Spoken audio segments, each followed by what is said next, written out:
Et donc, bienvenue à tous, chères spectatrices, chers spectateurs. Ce soir, nous allons vous montrer comment utiliser Fab, la nouvelle librairie qui remplace le marketplace d'Unreal 5.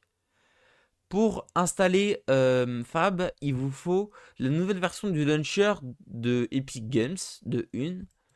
Deuxième étape, pour que les projets marchent, il vous faut Unreal. Donc là, vous cliquez sur version du moteur et vous choisissez la version. À ce jour, nous avons la 5.7.0 qui est une preview. Ne l'installez pas à part si vous voulez tester la version parce que vous ne pourrez pas exporter votre projet, si je dis pas de bêtises, et le projet peut peut-être bugger ou peut-être pas. Donc c'est une preview, je vous conseille de venir sur la version ultérieure qui est la 5.6.1 à ce jour, à la date où je tourne cette vidéo.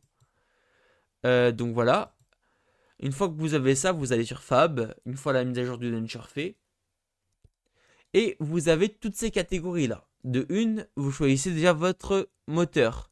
Il y a Unity, Unreal, UEFN pour Fortnite et MetaHuman pour les créateurs. Pour le logiciel de création de humains réalistes. Ensuite, nous avons des catégories. Je vous les cite. 3D, matériaux et textures, sprite et flipbook, décalque, si je le dis bien, décalqué, pinceau, HDRI, animation, audio, effets visuels, IU, pardon, système de jeu, modèle de jeu, pardon, outils et plugins et tutoriel et exemple. Nous allons tout de suite installer un plugin. Nous allons aller dans la catégorie Unreal et ensuite nous allons filtrer. Par exemple, je vais marquer HUD pour un HUD. En prix, je vais mettre gratuit parce que je n'ai pas prévu d'acheter de pack. Et par exemple, nous allons au pif, Game Menu System. Et là, vous voyez, il y a le petit logo UE, donc qui représente Unreal. Un petit U par un UE. Les caractéristiques, les infos, les metadata. Donc ça, c'est tout ce qui est, je crois, le serveur. Enfin, tout ce qui se tourne sur le serveur ou voire en local. Et une fois que vous avez fait votre choix, soit vous en achetez un si c'est payant. Enfin, vous voyez votre budget, vous en achetez un pack, soit un plugin, soit un environnement ou plein d'autres choses.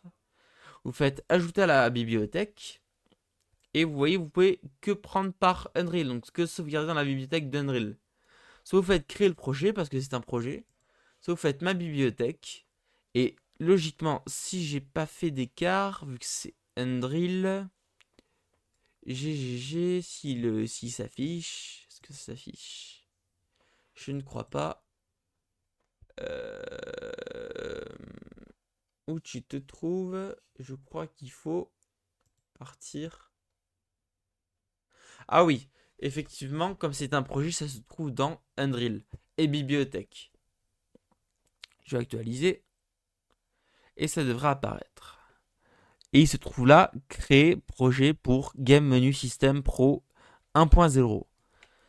Si c'est pas un projet, ça sera pas dans votre bibliothèque, mais ça sera sur ma bibliothèque. Par exemple, j'ai pris un plugin Crosshair tout à l'heure en ratant mon enregistrement. Et vous voyez que vous pouvez l'ajouter au projet. Ça se trouve uniquement dans ma bibliothèque. À partir du moment où ça s'ajoute au projet mais que vous ne créez pas de projet, c'est que c'est dans ma bibliothèque. Ça ne se trouvera sans doute jamais, à part s'il y a une mise à jour, dans bibliothèque Fab. Ici. Et si vous ne retrouvez pas votre projet que vous voulez... Ah si, vous voyez, on peut ajouter un projet. Désolé, je vous ai dit une bêtise. Et si ça se trouve pas là, c'est dans ma bibliothèque et vous l'ajoutez. Donc dans Fab. Sinon, si ça se trouve là, mais vous le voyez pas, vous actualisez. Et logiquement, sur le serveur, il s'actualise. Et vous avez votre pack, ou votre plugin, ou votre environnement, ou même votre mesh, juste ici. C'est tout pour moi. Merci d'avoir regardé la vidéo. Enfin, le podcast sur Spotify. Je vous dis de passer une bonne soirée. Et merci de m'avoir écouté. Allez, bise!